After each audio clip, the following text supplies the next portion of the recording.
we have 3 of the same semi-finals as last year, but will that produce the same final?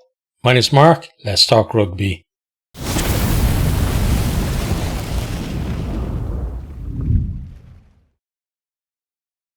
Yeah, so there's actually only Bordeaux who are, new to the semi-finals compared to last year.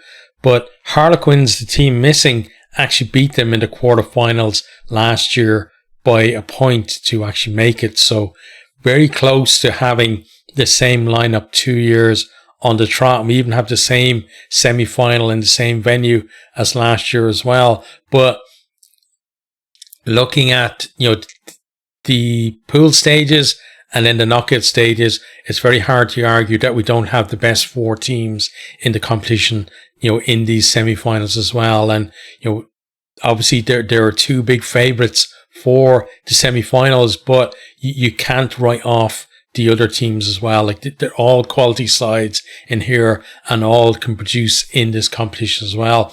And, all you have to do, well, I say all you have to do, but you win your semi-final and, you've got a chance in the final. Doesn't matter who you're playing against, how big of favourites they are. If you turn up on the day and they don't, you're going to lift the trophy. So that's how close all of these teams are to massive glory this year. So we're going to talk about each of the semi-finals. We're going to start with the first semi-final, and that is Leinster versus Northampton. It's on Saturday, May 3rd, 2025, 5:30 kickoff. It's at the Aviva Stadium. You can catch it on RTE if you're in Ireland. If not, it's on Premier Sport, beIN Sport, Flow Rugby, and Super Sport. So plenty of places to catch it. And yes, this is a complete repeat of last year's semi-final. Leinster early on in that semi-final last year looking comfortably. Then Northampton, with a great comeback and almost beat them at the end. Leinster were really hanging on there in that one. And, fair play to Northampton for the performance they put in last year. And also, just to say, around the time as well, I met some Saints fans who were over in Dublin for the game, obviously, and really nice people. Had a great chat about the rugby and love the rugby, love the Saints, but in true, rugby fashion, no animosity towards Leinster or any other team, just good rugby people wanting to have a chat about the game that we all love. So, that was brilliant. And, hopefully this kind of, atmosphere continues in rugby because it's something special about it. I know we're not like white and white as a sport, but at least that's one part of the sport that is, something to be cheered on and to be enjoyed. So let's talk about how these teams actually got to the semi-final. So let me pull up, first of all, where's the Leinster one? Okay, so starting with Leinster. So in the pool stages, they went away to Bristol, beat them 35-12. Then home to Clermont, 15-7. Clermont giving them a good game there, and actually the first time Leinster, in years hadn't picked up a bonus point win at home.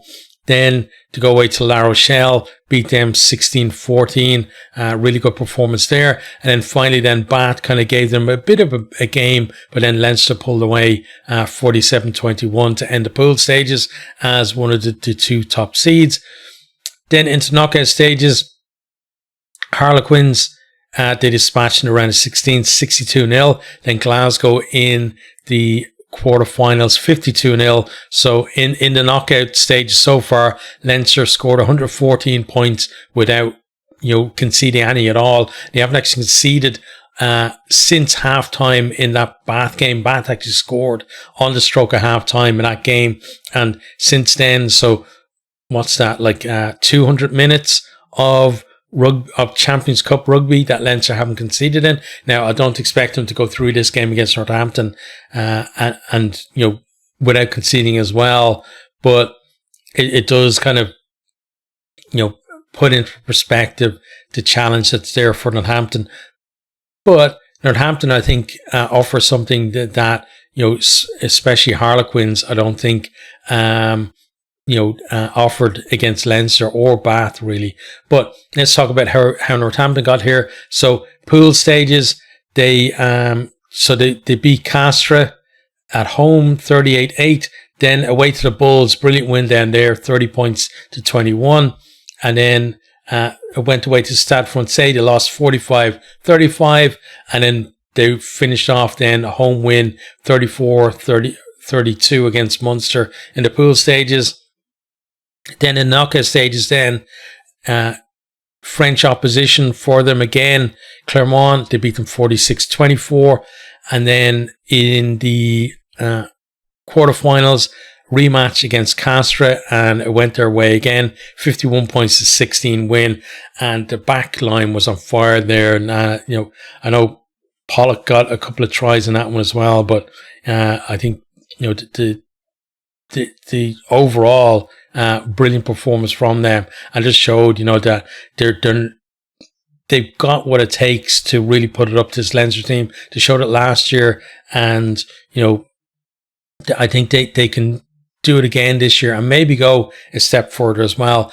In terms of domestically then, Leinster still first in the URC, although they have lost their second game of the season. That was against Scarlets there last weekend. They did rest a lot of players for this game. Personally, I'm not in favour of that kind of thing. For me, I think, if you're Leinster, you've got so many good players. Play your good players. Somebody gets injured, it's an opportunity for somebody else to step in, rather than wrapping them in cotton wool and then wondering why they weren't able to perform when they come under a bit of pressure. So, but let's see how it goes. I'm hoping that Leinster, whatever happens in this game, for the rest of the season, they're picking their top side, or at least players who would normally be in the match day 23 appearing in every game. That's what I want to see. We'll see if that happens or not. But I think, players need to play. There's no point in them sitting up in the stands or like sitting at home or wherever for they've got at the moment 4 games left of their season, right? Now that could be 7 if they win their knockout games. But you can't plan as if it is 7. I think that's what has been Leinster's problem for the last 3 years, is the way they've picked their teams, the way they've planned, is that they were going to have to play 7 games in the finish of the season. Last 2 league games, normal league games, semi-final of Champions Cup, a final, and then quarter-final, semi-final, final of URC. They haven't even reached the final of the URC. So what are they doing is my question. So hopefully a change in selection policy, whether they get through to the Champions Cup final or not. But we'll have to see. So Leinster first, as I said, in the URC, despite that loss against Scarlets. It looks like they're almost certain to be number 1 seeds now going into knockout stages of that. Northampton, since the quarterfinals, they climbed up to 7th. They were 8th in the Premiership, before the quarterfinals, so they climbed up to 7th there. So at least that's good, coming off the back of a decent win as well. So some decent form for them, even though their season domestically hasn't been brilliant. They've performed really well in this competition.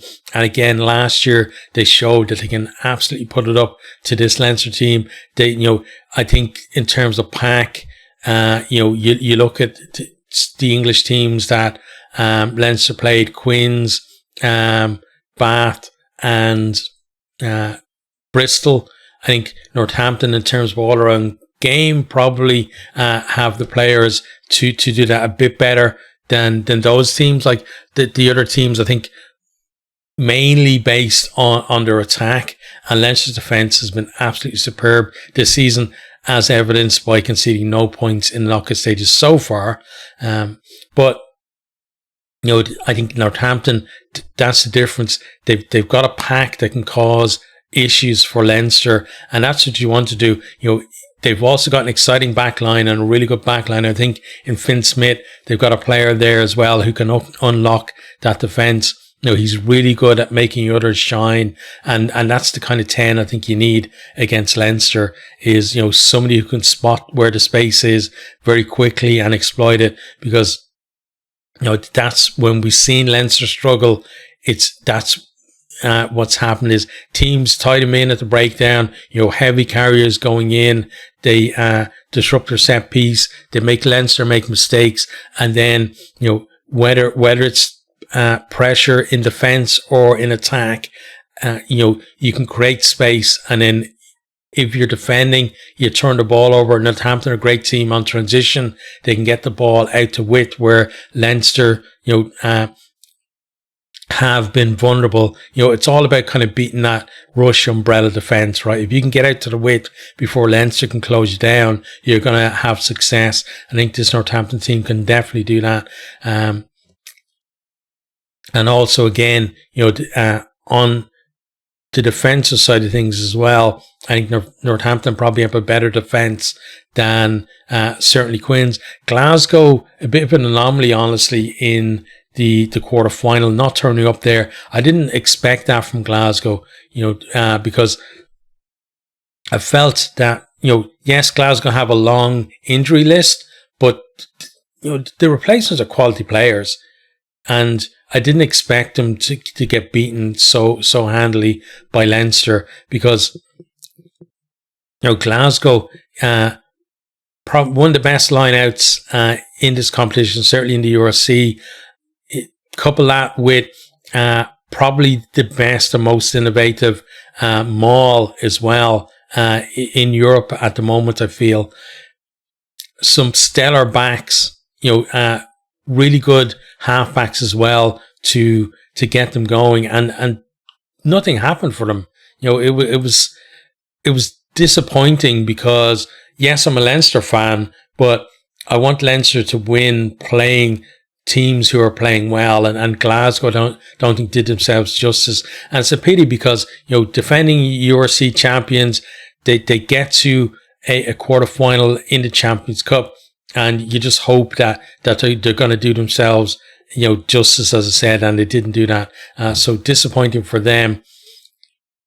But I think this Glasgow team, they're if they can keep on going and keep on making the quarterfinals, I think they're going to be able to get to semi-finals and maybe finals in this competition. They're that good, so hopefully they get all their injured players back for next season, and they can have a real tilt at this competition, because that's the thing. It's a multi-year thing, and that's why we're seeing, I think, that the same, three of the same four teams in the semi-finals, and Bordeaux, being one of the hot favourites last year, and having that shock loss in the quarter final. It's all about building year on year, and that's what these teams that are here have been doing. But let's talk about Leinster as well. So Leinster this year, I think they've recruited very smartly for this competition, especially. They brought in the likes of Barrett, top class player. Then Snyman is there as well, gives them something different, in that second row, especially, don't know whether they're going to start him or he was off the bench. I think off the bench, he has a massive impact. Then you got Slimani there as well, who has been pulling up trees. And I keep on saying it, for me, he has been the best recruit. Even though Barrett and Snyman have been absolutely out of this world, I still think Slimani, in terms of impact overall on the squad, has been the best guy to bring in, especially with Furlong being out for much of the season as well. And now, Furlong is back, and you've got, Slimani, Furlong and Clarkson there all at tight head, where previously it was basically, if Tyg Furlong has to go off, then you're in trouble. So really has helped them in terms of that. And also the other thing is, this year compared to the last 3 years, coming into this time of the season, the Leinster squads, you could see it, they split in two. You had a URC team and you had a Champions Cup team, and hardly anyone from the URC team was getting near the Champions Cup team. They basically had two separate 23s that were playing in the games, and it was all about trying to keep the Champions Cup team fresh. And it didn't work, and it was so obvious that it didn't work. But now this year, you're seeing, you know, players like Tommy O'Brien, Osborne, Deegan, you know, who else? Clarkson coming in as well. You know, lots of players who would be considered the URC team in previous years are now breaking into into the main team. And the reason for that is because they haven't actually locked off the squad this year. There's been genuine competition in there. I think that's driven standards up for them, and it's been a huge benefit for them. Now, the thing for them is to keep that going for the end of the season.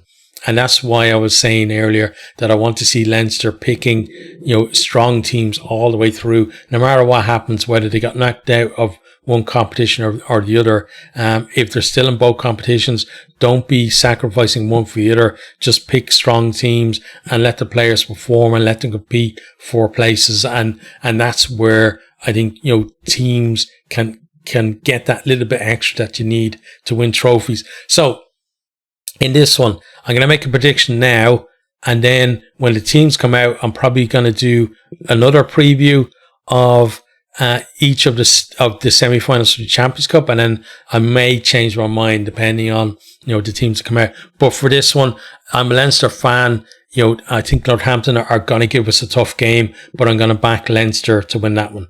Okay, so on to then the second semi-final. So this is an all-French affair. It's on Sunday, 4th of May, 2025. It's Union Bordeaux-Bègles versus Stade Toulouse, or Toulouse as we know them, you know, over here in Ireland. So this is a 3 o'clock kickoff on Sunday. It's at the Matmut Atlantique, and it's on France TV, beIN Sport, Premier Sport, Flow Rugby, and Super Sports. So again, plenty of places to catch the game. And, you know, this could have been the other semi-final last year as well, only for Harlequins, you know, pipping Bordeaux there in the quarterfinals. So, and these two, they came out of the same pool, and they've both been, you know, if they had been in separate pools, they could have easily have been 1 and 2 seeds coming through. I think, you know, it was only the fact that they were in the same pool that Toulouse ended up with a lower seeding than maybe they deserve. But how did these teams get to this point? So we start with Bordeaux in the pool stages. They start off with win against Leicester at home. Then they beat 42-28, that was. Then they beat Ulster away 40-19. Blew Ulster away in the second half in that one. You know, Ulster kind of competitive in the first half. Then they go to Exeter. They trashed them 69-17. Then the Sharks travel over to France, and they beat them 62-12. Then in the round of 16, home to Ulster, 43-31. They beat them. Ulster did give them a game there. Then in the quarterfinals, another Irish team, Munster, 47-29, beat them as well. And both those teams really put it up to them as well in that. So, you know, Bordeaux definitely tested through the knockout stages. Then we look at Toulouse, how did they get here? So pool stages, they hockey Ulster first up, 61-21 at home. Then they go away to Exeter, 64-21. Then away to Sharks, 20-8. You know, it's a brilliant win against the Sharks team full of Springboks, but that was the one, not getting a bonus point there, that, you know, meant that Bordeaux were going to be the number 1 seeds. Then they finish off with 80-12 win against Leicester to come out of the pool stages. Just to tell anyone, you know, we may not be top seeds, but we're probably the top team. Then into knockout stages, home to Sale, they win 38-15. They were losing at halftime in that one. Sale kind of, you know, didn't take advantage of the opportunity that they had, and then the quality of Toulouse came through in the end for that win. And then in their quarterfinal, they went away to Toulon and they won 21 points to 18. Very big win for them there. And it was basically a last minute kick that actually did it for them too. Toulon leading for, a portion of the game, looked like maybe they were going to do it. But again, Toulouse were the ones who found that composure towards the end and were able to come up with the winning kick as well. So, both these teams, I think, very much tested on their way through the knockout stages, especially compared to, the way both of them pretty much sailed through their pool as well. So, and if we look at, for me, in the pool stages, they're probably number 1 and 2 teams in the pools.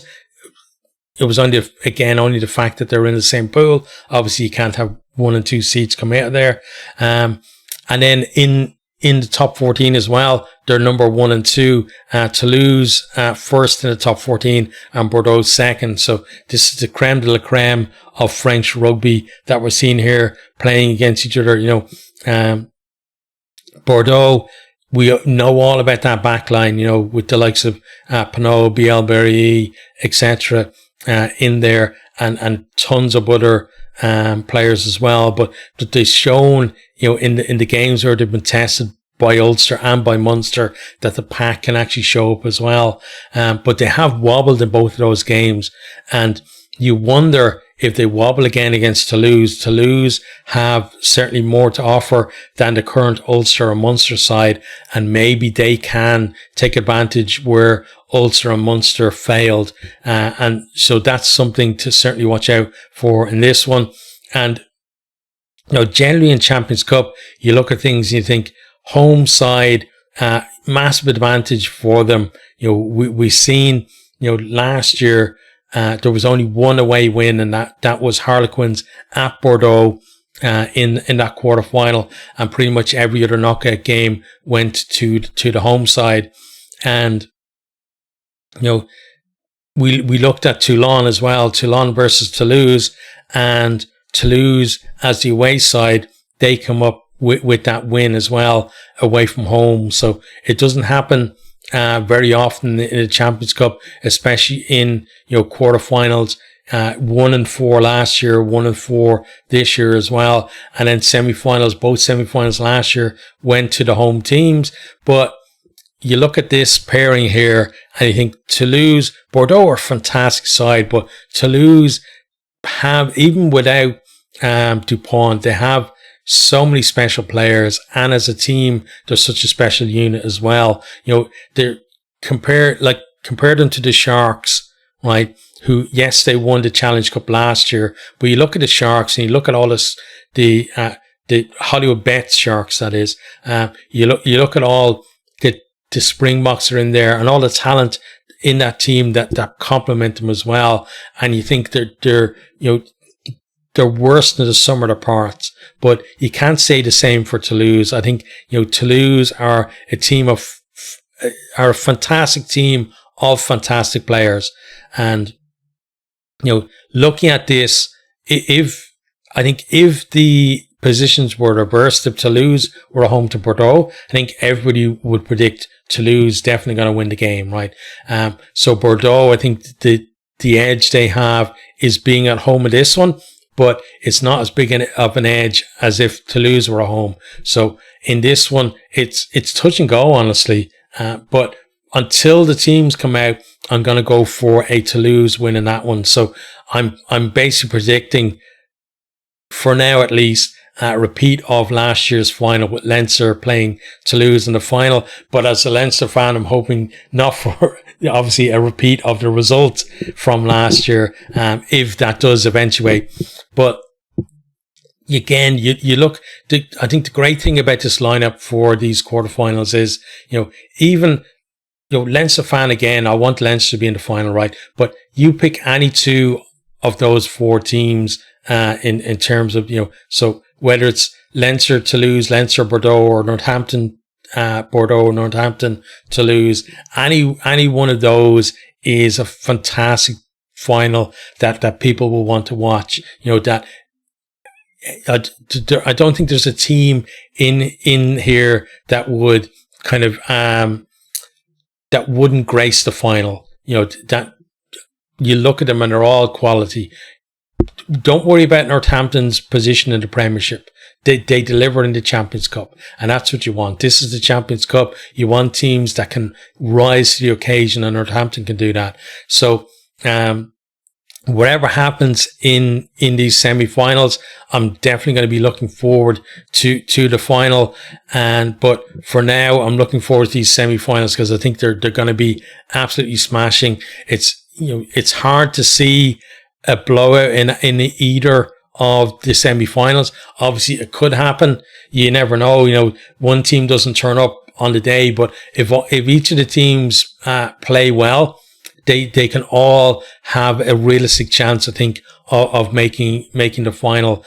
And I think, this year it's in Cardiff, right? So making that final in Cardiff, and that's what has me so excited for this weekend as well. But we're going to leave it there. As I said, we will have a preview of the individual semi-finals as the teams come out tomorrow, probably tomorrow or Friday. Some teams, leave it kind of late to bring their teams out, so we'll see with that. But we'll also have reviews of both of the semi-finals as well, and a wrap up to follow that. But for now, you let me know what you think down in the comments.